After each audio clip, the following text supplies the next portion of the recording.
Olá, pessoal lindo do meu canal Sala de Aulas, tudo bem com vocês? Estamos vivendo hoje o último dia do nosso ano de 2023, o ano da superação, o ano que o presidente Lula iniciou o seu terceiro mandato e fecha com chave de ouro positivo. Então, a gente não poderia deixar de vir aqui e, além de desejar feliz ano novo para todos vocês, também falar sobre as coisas positivas que aconteceram no governo do presidente Lula e aquilo que a gente venceu e aquilo que a gente está vencendo e aquilo que a gente já plantou sementinha para vencer no resto do governo, nos 3 anos que faltam para o terceiro governo de Lula. Então, eu inicio aqui falando sobre uma notícia muito importante, que é o seguinte: Google admite que espionou usuários e fez acordos para evitação de 5 bilhões de dólares. A empresa Google, como nós sabemos que é a empresa monopólio, né, aquela que detém o setor de buscas da internet, a Google ela é acionada por todos os usuários de internet.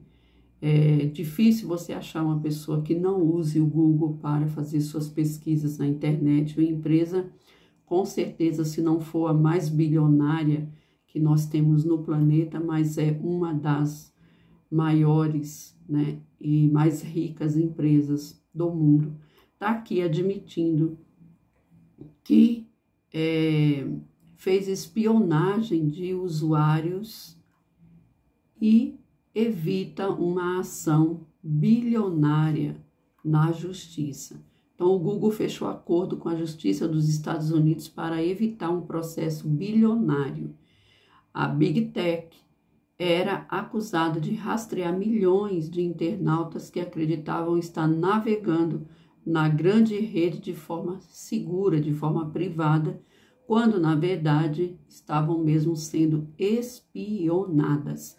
Olha só, por isso que é necessário, né? E o mundo está fazendo isso, e o Brasil vai ter que fazer também uma regulação, né? Para punir mais rapidamente essas empresas, não só nesse quesito aqui de espionagem de usuários, né? Espionagem indevida e sem necessidade, mas também a questão das fake news. Então, iniciada em 2020, a ação dizia que a prática transformava o Google em um incontável tesouro de informações. Isso porque permitia à empresa conhecer detalhes pessoais da vida dos usuários, né? Como eu falei, é a empresa mais procurada pelos usuários da internet por buscas, né? Então, essa empresa ela detém ali o uso da vida, né?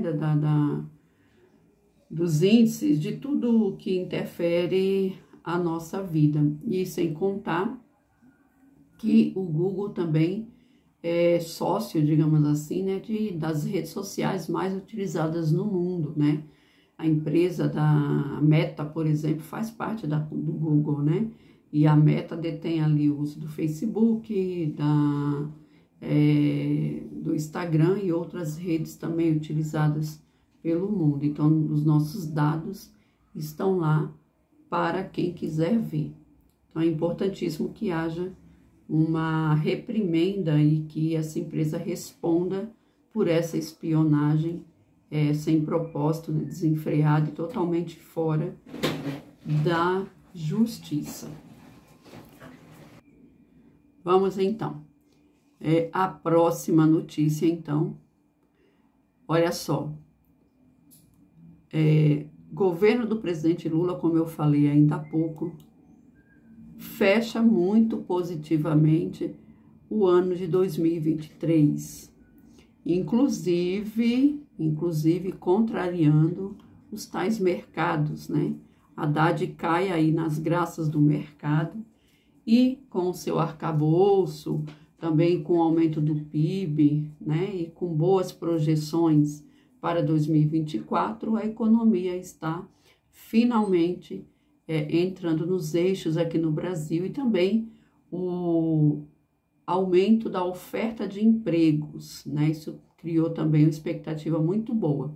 Olha só, o PIB em alta, inflação sob controle, dólar em queda, a economia do Brasil supera expectativas no ano 1 de Lula 3, que é a notícia do Brasil de Fato, que está completando 20 anos, inclusive. Diz assim o texto, deixa eu ver de quem que é o texto aqui, Vinícius Konkrinski. Ele diz assim, ó, a economia brasileira vai terminar o ano 2023 bem melhor do que os economistas ligados ao mercado financeiro esperavam. O primeiro ano do terceiro mandato de Lula foi de crescimento acima do previsto, inflação mais baixa e balança comercial mais favorável que o projetado. O desempenho das expectativas está registrado em indicadores econômicos divulgados, também expectativas neste mês para os resultados que ainda serão consolidados até o final do ano. Os dados contrastam com estimativas que teriam sido divulgadas ao final de 2022. Miguel de Oliveira, economista, diretor executivo da Associação Nacional dos Executivos de Finanças, Administração e Contabilidade, a ANEFAC, afirmou que a maioria dos seus colegas desconfiavam das políticas de Lula, as políticas econômicas. Eles também resistiam à indicação de Haddad como ministro da Fazenda. A gente lembra bem, né, que teve bastante críticas, né, o pessoal estava meio desconfiadão assim com o Haddad. Será que ele é competente na economia? Ele foi um ministro muito bom na educação, mas será que ele entende de economia? Quando, na verdade, o Fernando Haddad é formado em economia, né? Ele é um mestre, um doutor, né?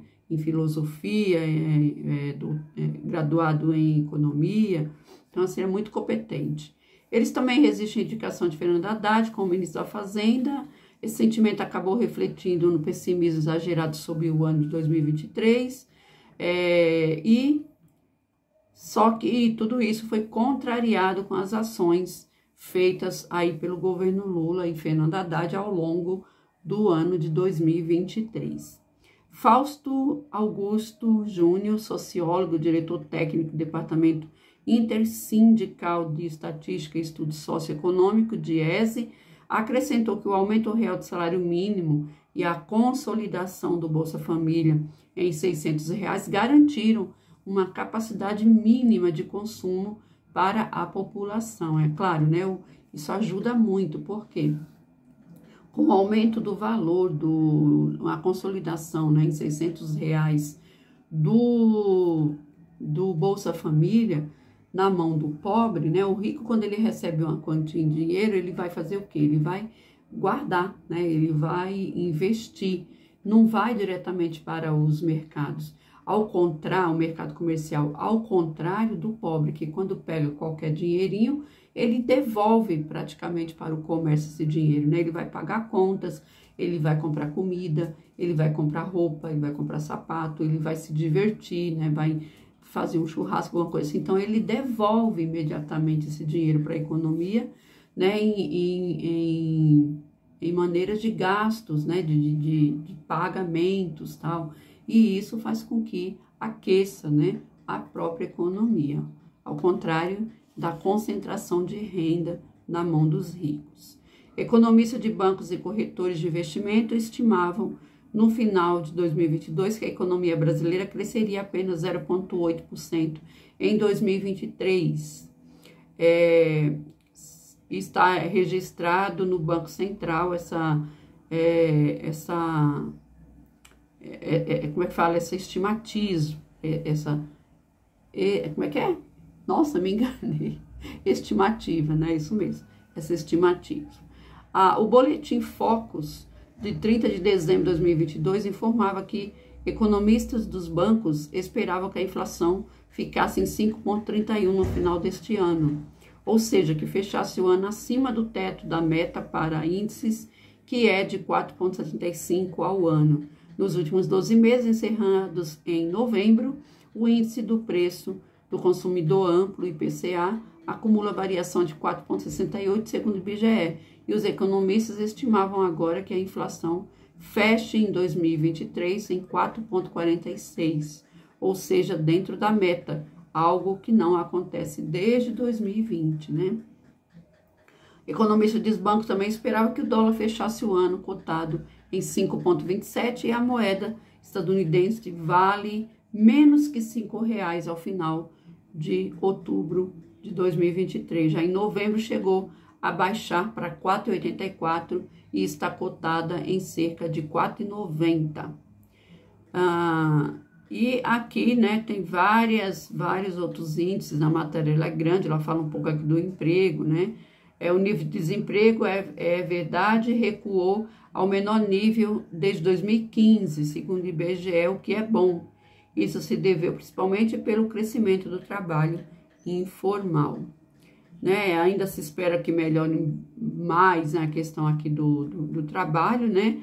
Mas a gente sabe que as coisas ainda precisam, né, melhorar bastante na economia. Baixar os juros do banco da Selic, né, do Banco Central, seria algo assim muito melhor para o Brasil. Mas infelizmente, até o final desse ano, nós temos ainda o Roberto Campos Neto no comando do Banco do Brasil, que faz com que os juros vá caindo, mas caia muito pouquinho, né? Mas fecha aí o ano com 11,75. Caiu já 2 pontos, 2%, né? Que era 13,75 no começo do ano. E agora nós temos aqui 11,75. Caiu razoavelmente, mas ainda precisa cair muito mais, né? O Brasil ainda é o país com a taxa de juros mais alta do mundo. Então, vamos lá, seguindo aqui, ainda agora a mesma notícia, né, pelo ICL Notícia, que diz a mesma matéria: PIB em alta, inflação controlada, dólar em queda, economia super expectativa em 2023. O desempenho acima das expectativas está registrado em indicadores econômicos já divulgados até aqui em expectativa nesse mês. Aí aqui, Maurício Veiz, economista e professor da Universidade Federal do Rio Grande do Sul, lembrou que o agronegócio brasileiro e a Petrobras puxaram o crescimento econômico nacional. Não dá para negar o impacto desse setor primário, afirma ele. Fausto Augusto Júnior, sociólogo, diretor técnico do Departamento Interseccional Estatístico do DIEESE, acho que aqui é a mesma notícia que eu li ainda há pouco, acrescenta que o aumento real do salário mínimo, a consolidação da Bolsa Família de R$600, colaboraram bastante para esse crescimento, né? E aqui vai repetindo um pouco a notícia.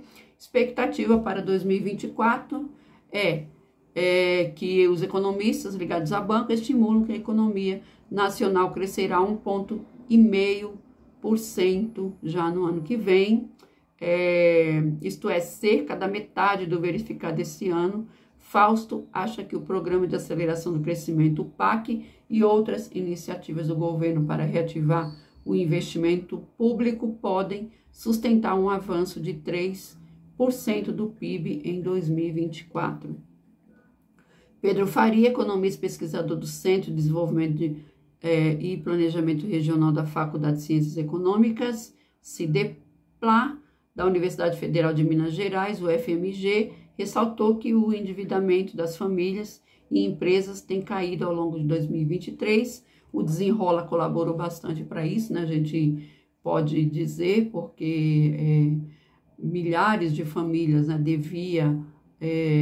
estava com o nome sujo, e o Desenrola, o programa do governo aí, foi muito bom para a quitação dessas dívidas, né? Eu mesmo participei do Desenrola e olha, muito bom o programa, viu?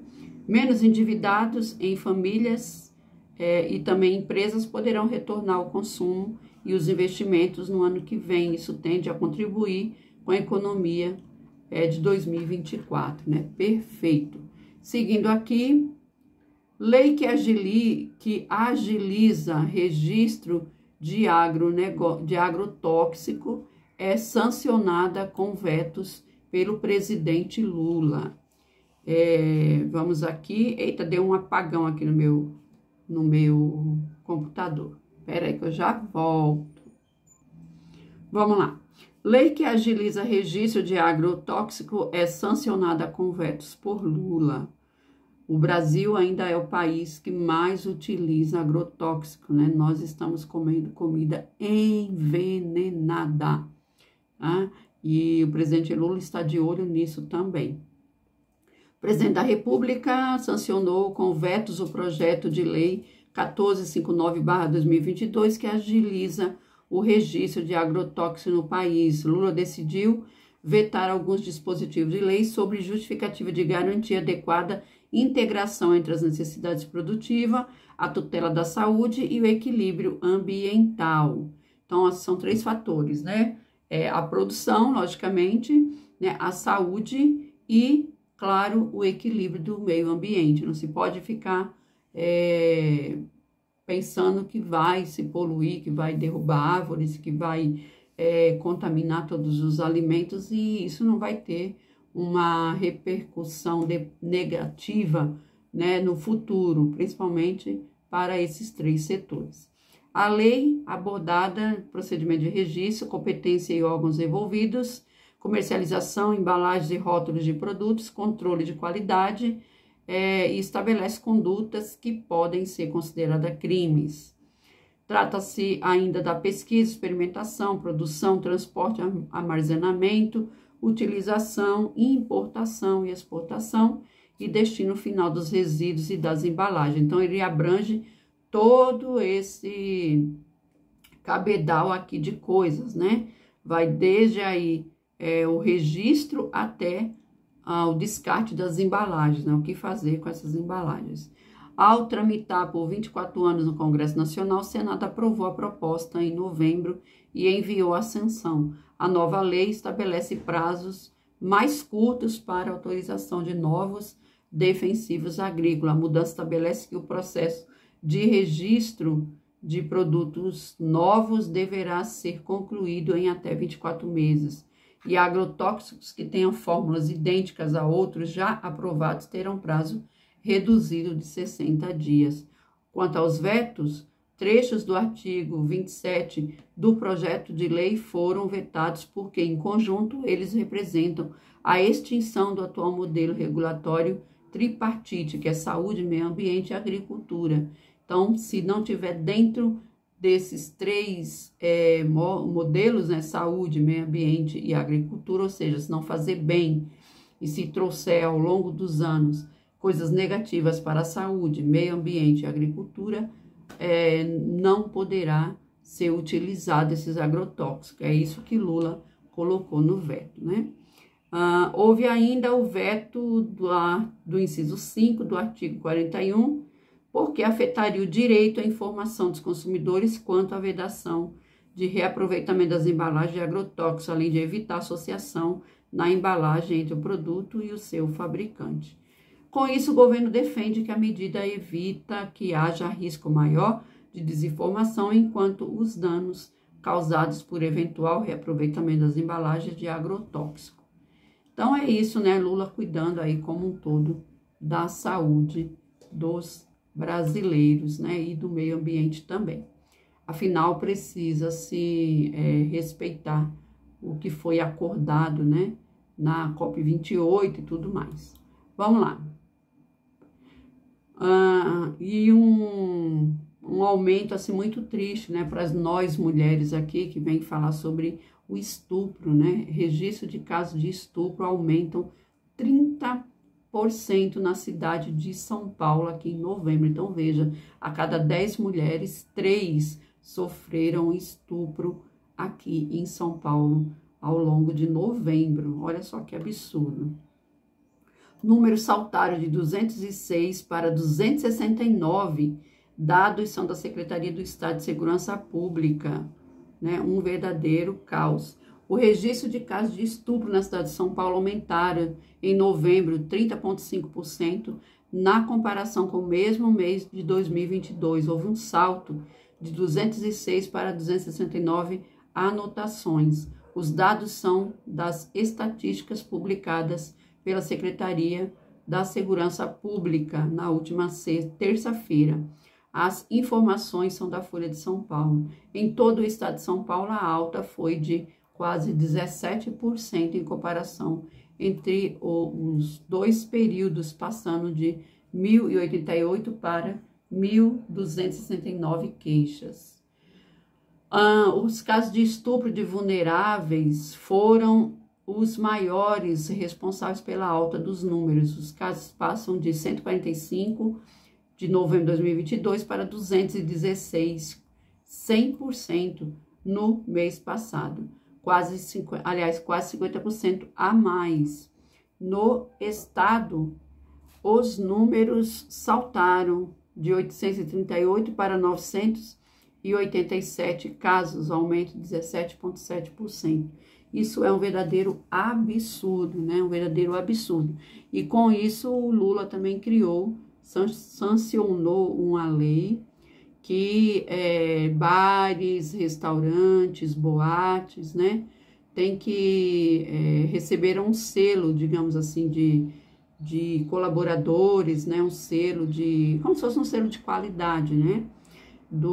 Desses ambientes que ajudarem mulheres, né, a se verem livres, né, de abuso. Então, se as mulheres estiverem dentro de bares, boates, lanchonetes, né, e sofrerem em qualquer lugar que venda bebida alcoólica e sofrerem qualquer tipo de abuso, ela vai poder pedir ajuda aos funcionários dos estabelecimentos e esses terão que ajudá-la de qualquer forma, inclusive indo até o transporte para que ela embarque de maneira segura e livre do assediador. E um detalhe muito importante dessa lei é que vai ser ela, a mulher, que vai dizer o critério, né, que vai colocar ali o critério de abuso, e não o macho, né, e não o dono do restaurante, o policial ou o abusador, né? É ela que vai falar, não, eu fui abusada por causa disso, disso, disso. E a palavra dela vai valer mais do que de qualquer outro macho, né?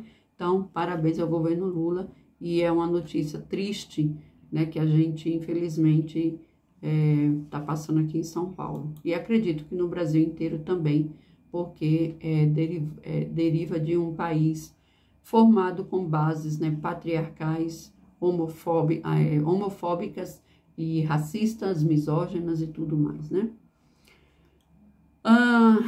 E veja só, ainda, né, falando sobre violência, né? Só que agora das redes, tragédias como a de Jéssica, né? Aquela moça que teve o nome dela implicada, como tendo tido um relacionamento, né? Quando na verdade não foi verdade, com o youtuber Whindersson, né? Acho que é o Whindersson o nome dele.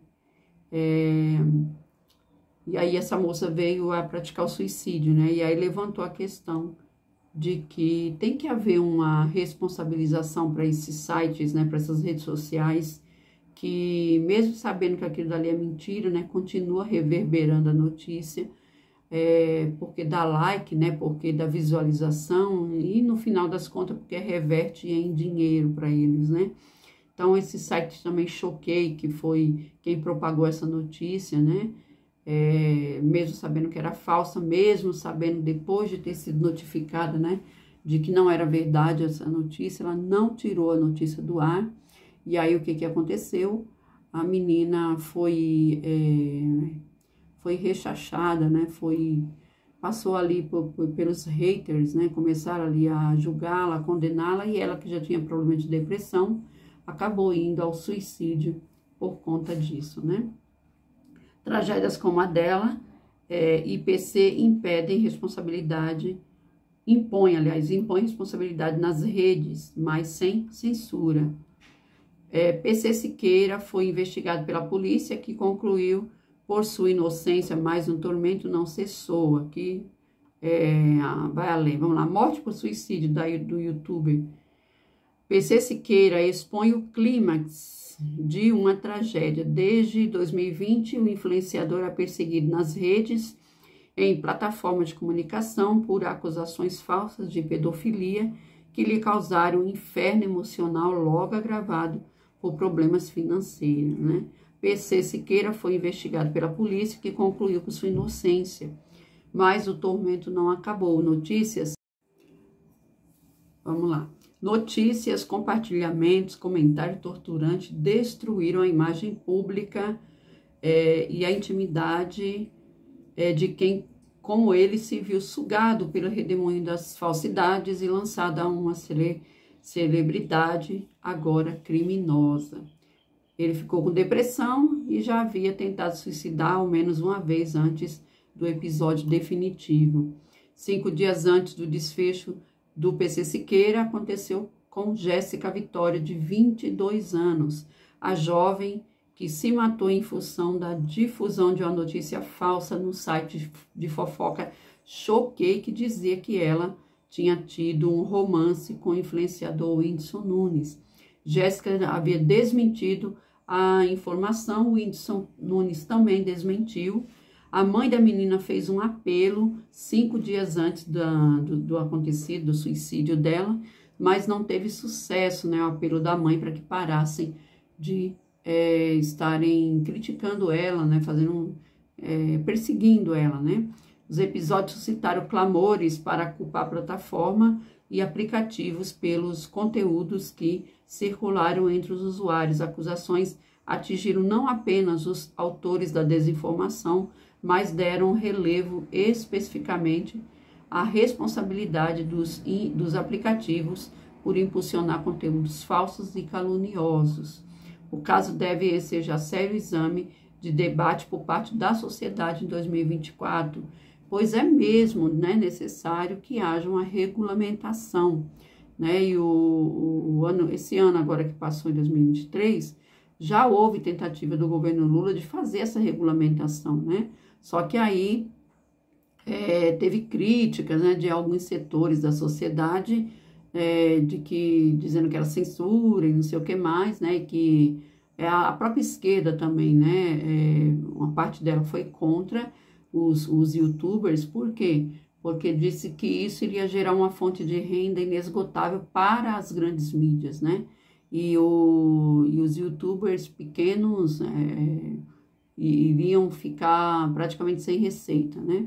Então, tudo isso ficou travado, só que é necessário que haja, né?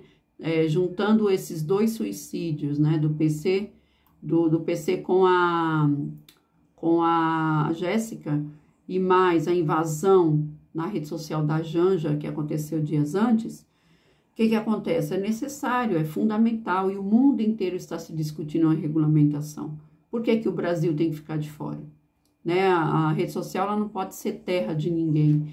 As pessoas não podem achar que podem fazer o que quiserem, falar o que quiserem, e estão protegidas aqui pela tela do computador ou do celular, e está tudo certo, né? Tem que haver uma regulamentação. Se eu não posso falar o que eu quero e fazer o que eu quero, olhando na cara da pessoa ao vivo, por que eu acho que eu posso fazer na rede digital? Porque não há uma punição, né? Não há uma regulamentação, e isso tem que haver, tá? Não é que não há, já há, só que o que o governo quer é que haja uma agilidade maior, né? Como nesse caso aqui da Jéssica mesmo, né? O site foi avisado de que era mentira. Qual que era a obrigação deles imediata? Tirar a notícia do ar e não continuar vinculando para ganhar views, para ganhar likes e ganhar dinheiro em cima da mentira, né? Da desgraça dos outros. Então, seguindo aqui, próxima notícia.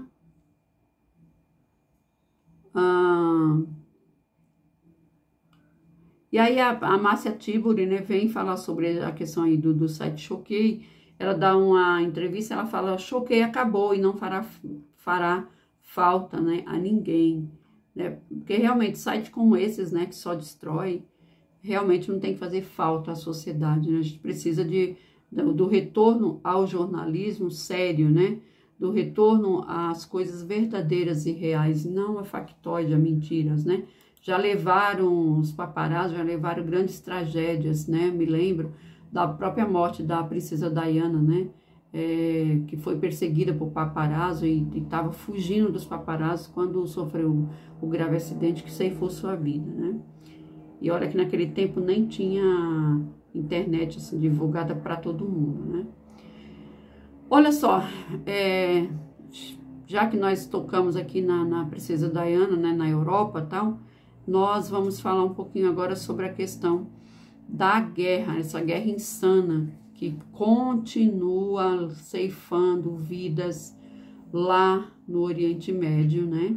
Tô falando aqui da questão dos palestinos e de Israel. Em protesto, milhares de israelenses pedem destituição de Netanyahu e novas eleições imediatamente. Você viu que a mídia brasileira, pelo menos, não está quase mais falando sobre isso, né? Mas a gente não pode esquecer, não, porque continuam morrendo crianças, continuam morrendo velhos, continuam morrendo doentes, continuam morrendo mulheres, que simplesmente Netanyahu diz, saia daqui que eu vou bombardear daqui a 20, 30 minutos, 1 hora, e as pessoas não têm mais para onde ir, né? O que ele quer varrer os palestinos do mapa, é isso que ele quer, né? E se ninguém parar Netanyahu, ele vai conseguir o intuito dele. Milhares de israelenses se reuniram na noite desse sábado em Tel Aviv em um protesto para demandar a destituição do primeiro-ministro do país, Benjamin Netanyahu. Também foi registrado um protesto em Cesareia, onde o premier mantém residência.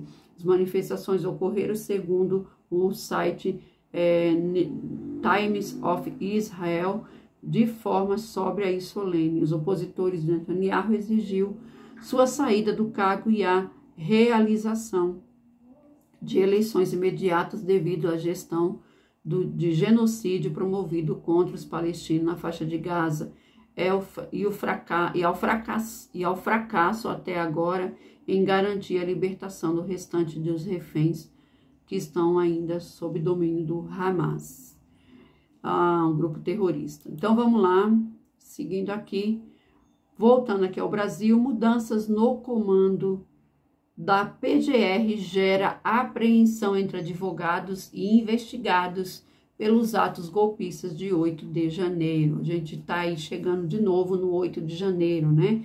Onde o presidente Lula e o presidente, o Alexandre de Moraes, né? Do TSE, presidente do TSE, e também tem um outro presidente, o Barroso, né, do Supremo Tribunal Federal, vão fazer um ato, né, para lembrar o 8 de janeiro e lembrar que vencemos a democracia no dia 8 de janeiro, né, e a mudança do PGR, né, do Paulo Gonet, está aí sendo cotada pelos advogados dos golpistas que ainda estão presos, né, ou que estão com tornozeleira eletrônica. Eles têm medo de que Paulo Gonet endureça, né, a partir de janeiro, né, quando voltarem às funções, né, terminarem as férias, e aí vai haver ali um possível endurecimento. Isso está levando os golpistas ao pânico total, né, porque eles querem ficar impunes, mas ó o dedinho, eles não vão conseguir ficar impunes, tá? Ano 2024 é o ano que, inclusive, Bolsonaro vai para a cadeia, né? Faltando apenas uma semana para o aniversário dos ataques golpistas do dia 8 de janeiro, quando militantes bolsonaristas de extrema-direita invadiram e depredaram a sede dos 3 poderes em Brasília, advogados que representam os investigados da intentona golpistas estão preocupados diante da recente mudança no comando no grupo estratégico do combate aos atos antidemocráticos da Procuradoria-Geral da República. Com a posse do procurador Paulo Gonet, o subprocurador Carlos Frederico tomou a decisão de disponibilizar seu cargo, permitindo que o novo PGR escolha sua própria equipe. Só que, nesse primeiro momento, o próprio Gonê e seu vice, Indemburgo Chateaubriand, assumirão os inquéritos pessoalmente, tá? O que tem causado inquietação nos advogados. Paulo Gonê chamou para si a responsabilidade, juntamente com seu ajudante, seu vice, Indemburgo Chateaubriand, né? Disseram, opa, deixa para nós, né? A gente que vai cuidar desses processos pessoalmente, a justiça será feita, né? É o que todos nós esperamos. Forte ligação de Gonê com o ministro Alexandre de Moraes, que apoiou sua indicação à PGR, tem sido motivo de apreensão para as defesas que temem um endurecimento das punições. No entanto, aqueles que estiveram em contato com Gonê afirmam que ele está comprometido com respeito à função de aplicar a lei, né? Mas quem tem medo, né? Como dizia a minha avó, né? E sem anistia, é isso que eu desejo.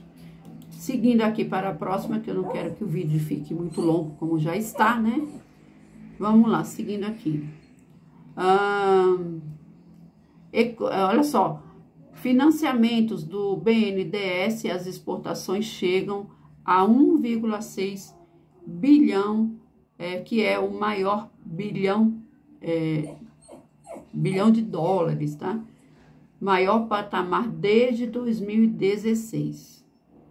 Aqueles que pensavam, né, que iam destruir o BNDES, né, criticando lá o nosso banco de investimentos, se ferraram, porque o BNDES está aí firme e forte.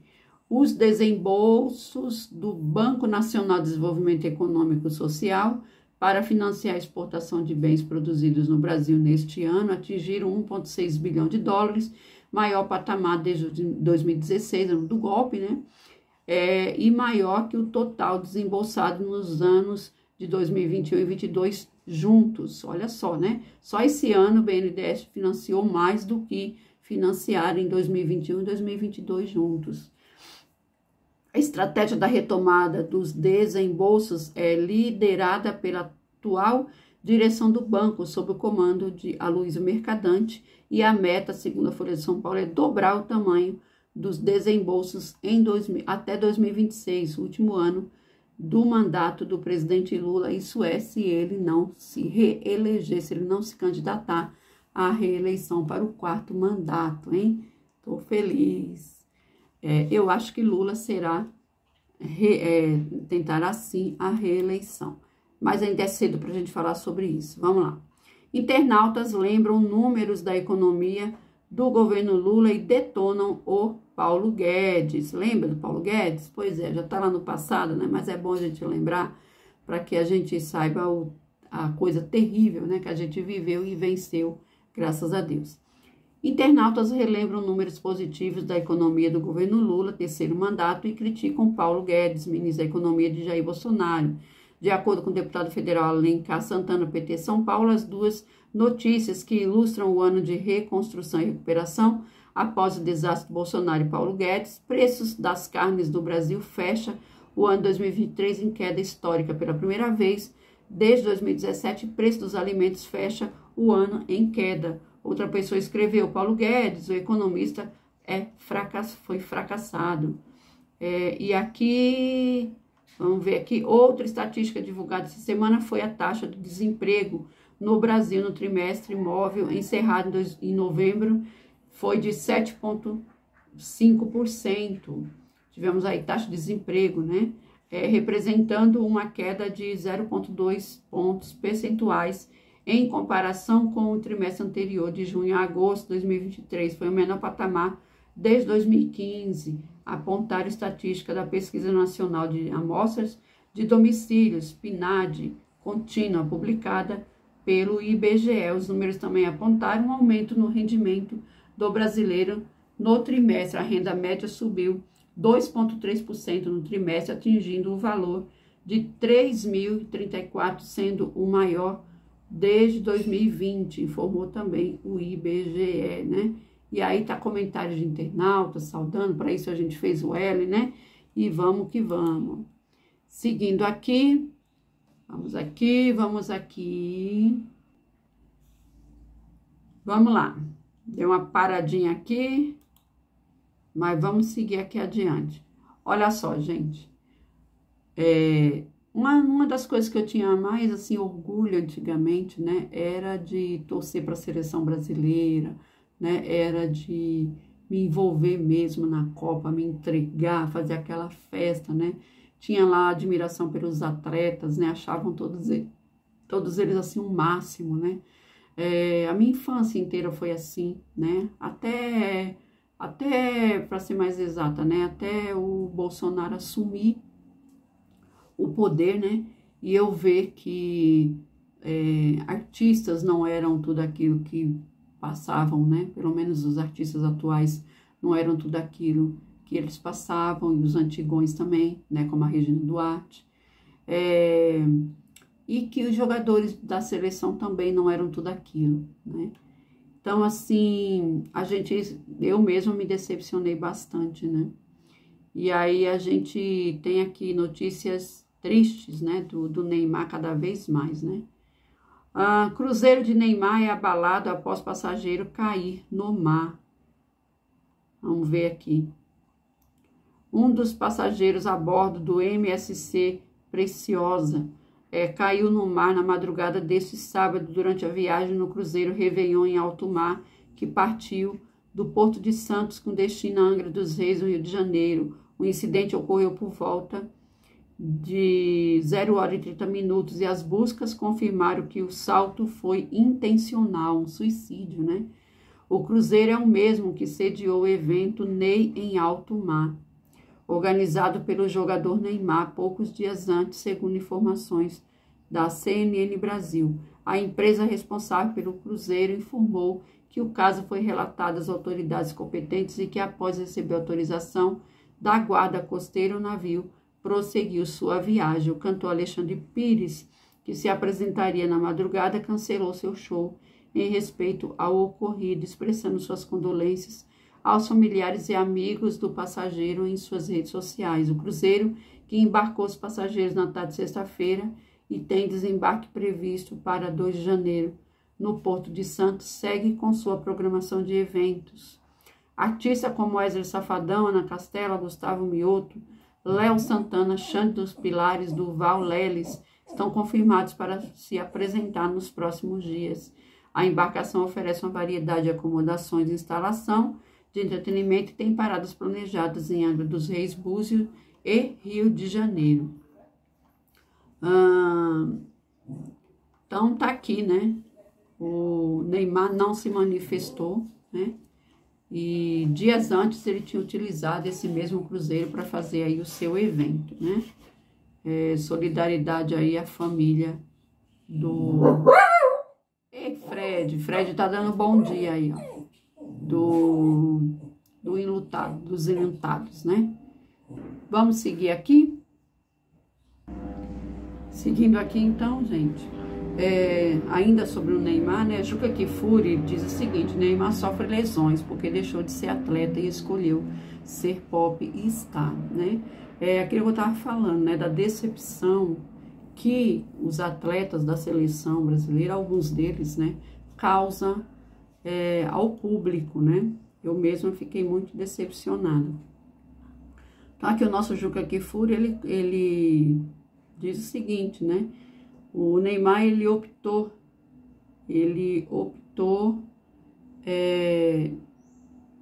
por tratamento em alto mar e pode ficar à deriva, fazendo aqui alusão, né, ao cruzeiro, né, ao evento do cruzeiro que ele deu importância, em vez de ficar treinando, né, para se preparar para a sua carreira esportiva. Na verdade, na minha singela opinião, o Neymar já está podre de rico, né? E está pouco se importando com o esporte. Eu acho que o esporte deixou de ser o foco da vida do Neymar a partir do momento que ele enriqueceu, né? Essa é a grande verdade. Então, assim, não só ele, mas a grande maioria dos jogadores da seleção brasileira ultimamente está jogando pelo dinheiro, né? E não pelo amor que a gente tinha antigamente, né? Lembro das Copas passadas que nós tínhamos Zico, nós tínhamos Júnior, Pelé, né? Eu não cheguei a pegar jogo do Pelé, mas meu pai conta. Pelé, Garrincha, Rivelino, né? E tantos outros, Bebeto, Romário, né? Mesmo o Romário sendo o que é hoje, né? Mas quanto jogador de futebol, a gente não pode falar nada dele, né? Foi um cracaço, né? E tantos outros aí, o Dunga, né? Então, assim, esses sim jogavam pela camisa, esses faziam a gente vibrar, esses faziam a gente amar a seleção brasileira, amar a Copa do Mundo, né? Eu lembro que a gente teve aquela Copa lá que o Brasil foi penta, acho que foi a Copa que o Brasil foi penta, né? Acho que foi, que era de madrugada, né? Eu lembro que era lá no Japão e a gente não dormia, né? Com as vuvuzelas e não sei o quê. E foi muito legal. Então tinha amor, até aquela Copa ali tinha amor, tinha raça, né? Depois passou aquela geração, um fiasco, né? Um fiasco, e parece que o Brasil ainda não acordou do 7-0, né? Do 7-1, né? Parece que ainda não acordou. E quiçá vai acordar um dia, né? Então é decepcionante realmente. Em participação em Série Notícia, primeira edição, a jornalista Juca Kfouri fala sobre a postura do atacante Neymar. Atualmente em recuperação de uma lesão no joelho esquerdo, o jogador tem se tratado, entre aspas, aqui, em um cruzeiro em alto mar. Aí o Juca Kfouri diz, uma ostentação que não cabe, né? Não cabe abjeta, né, para um esportista que, querendo ou não, influencia milhares de crianças e jovens, né, com a sua postura. Sigamos aqui, então, para a finalização aqui da minha live de final de ano, balanção. Balanço 2023, a luta pelo direito à diversidade e a garantia da vida digna. Estamos falando aqui das comunidades LGBTQIA+. Site Brasil de Fato.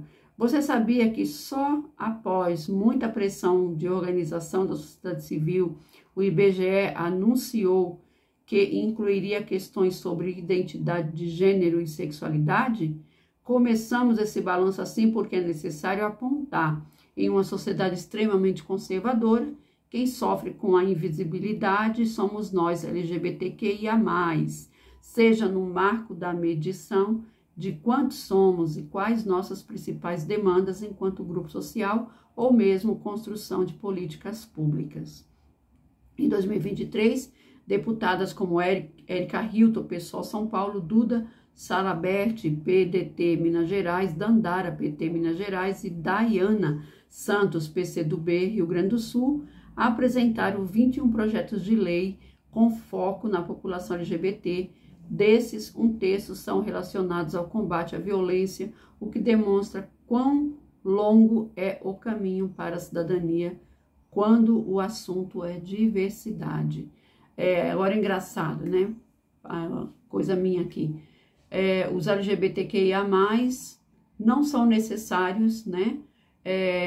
Na hora de terem seus direitos, né? E na hora de serem respeitados. Agora, na hora de recolher os impostos deles, né, de querer que eles comprem, querer que eles deem lucro, né, a parada LGBTQIA+, aqui em São Paulo, no mês de junho e julho, é um dos eventos, assim, mais grandiosos que nós temos aqui em São Paulo, tá? Que está no país. E nessa hora, os LGBTQIA+, são gente boa, né? Nessa hora são prestigiados, adorados, amados. Agora, na hora de colocar seus dados no IBGE para saber quantos são, né? Ou de aprovar projetos no Congresso, aí a história é outra, né? E também, inclusive, até de respeitá-las e de respeitá-los quanto parlamentares, né? Porque o que essa Érica Hilton sofreu esse ano, né? Lá, quando ela ia falar no parlamento, não está escrito. No entanto, casos como o de Carol Campelo, encontrada morta com sinais de brutalidade, segue sem resposta. Na última semana de dezembro, em um novo episódio de violência e preconceito, uma mulher de 34 anos foi agredida com um soco ao sair do banheiro feminino no Recife. Eu vi isso, tá? Ela teria sido confundida com uma mulher trans. Ela não era mulher trans. Ela foi confundida com a outra mulher que covardemente, né? Porque o povo sem sororidade, né? A mulher entrou no banheiro, confundiu a outra mulher que lá estava com a mulher trans, e daí se fosse, né? Ela não tinha o direito de fazer isso, porque a mulher trans pode sim usar o banheiro feminino de boa, né? Tem que ser assim. Ela é uma mulher também, né? E aí a mulher, que preconceituosa, bolsonarista com certeza, foi até a mesa dela, chamou o marido, disse que tinha um homem no banheiro, né? E aí o marido, não feliz, se juntou com outro canalha, um outro covarde, e foi lá espancar a mulher que nem era trans. Olha só, espancou a mulher. Eu vi essa notícia na televisão. Um absurdo total. Mas mesmo se fosse, mesmo se ela fosse trans, a bocuda não tinha que ter ido lá falar nada pro marido. E já que a bocuda, né, falta de sororidade total, foi falar, o cara não tinha que ter ido lá bater na mulher, mesmo que ela fosse trans. Um absurdo total, né? E esses casos de violência extrema recorrentes no Brasil demonstram o tamanho do desafio que temos diante de uma sociedade conservadora, misógina e preconceituosa. Um absurdo total. Não haverá... seguindo aqui. Não haverá avanço no marco do bem viver e do respeito à nossa existência enquanto não só fomos respeitados no mês da visibilidade ou quando servimos para peças publicitárias, né? Como eu falei ainda há pouco, né? Tem que haver respeito sempre, né? E não apenas no mês da visibilidade LGBTQIA+. Sigamos aqui para a penúltima notícia. 70 mil famílias acampadas no Brasil vivem sem acesso à água e à luz à espera de regulação. Estamos falando aqui dos assentamentos, né, que foram regularizados pelo governo Lula, oficialização melhora de vida de trabalhadores rurais. Então, houve lá a oficialização dos assentamentos, mas ainda não há fornecimento de água e de luz, né, e é necessário que isso aconteça o quanto antes, tá? Essas pessoas precisam desses bens comuns, né, para sobreviver. Esses problemas são vividos pelo menos 70 mil famílias que são acampadas em todo o Brasil. Muitas vivem com estruturas precárias em barracos construídos de madeira ou mesmo moradias com lona. Os acampamentos estão localizados normalmente em terras que não cumprem sua função social. Então, o governo Lula tem que fazer a bênção, né? Completa, tá? Vamos lá, estamos de olho. E a África do Sul denuncia Israel por genocídio na Corte de Haia. Ministro das Relações Exteriores israelense, Lior Hayat, criticou a medida e pediu que o tribunal rejeite as acusações.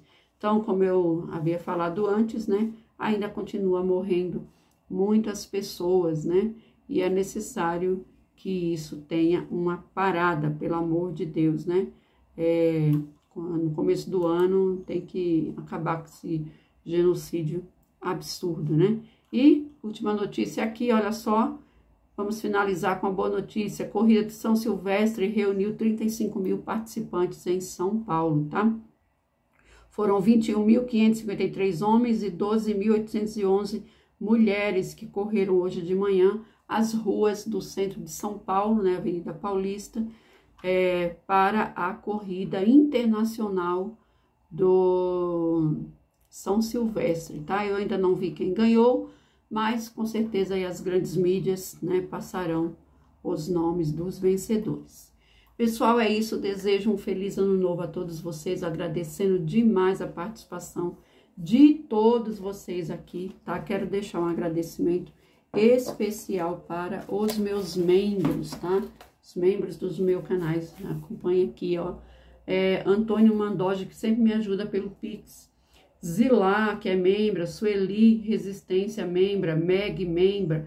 Suzy Cidreira, membra. Henrique Nunes, membro. Antimen, membro. Marcial Cardoso, membro já há 13 meses. Olha que legal. E a Zilá, 33 meses. Roberto Aguiar, 26 meses. José Eduardo Tagliari, 33 meses. Marli Mouto, 34 meses. Olha que legal. E o Almar Conde, 35 meses. Tá?